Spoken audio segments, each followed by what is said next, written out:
Freedom from Freemasonry Prayers. Renunciation of instruments and regalia.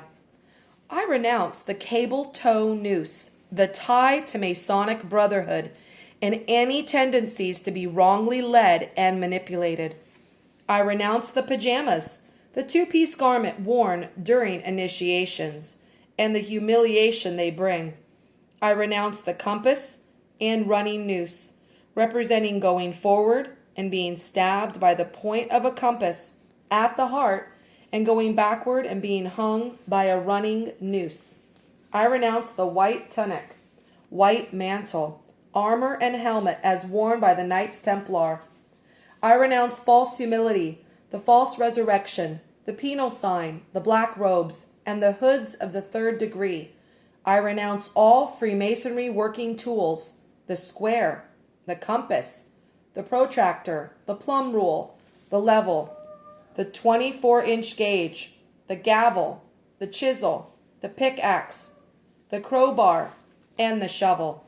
I renounce and symbolically take off the Masonic apron, the counterfeit symbol of the Lamb of God, and the covering of the male regenerative principle of life.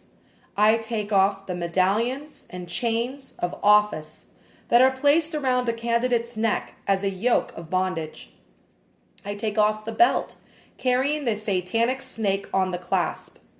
I take off the false breastplate of Freemasonry, and I replace it with the true breastplate of righteousness. I take off the collar and renounce the yoke of servitude. I take off the white gloves falsely symbolizing clean hands. I take off the sword and dagger and the axe, the instruments of power, control, and death. I renounce the black regalia case. I take off the Freemason's ring, the covenant with Lucifer. I take off the wand, crossed at the top of the candidate's head. I take off the jewels, representing faith, hope, and charity.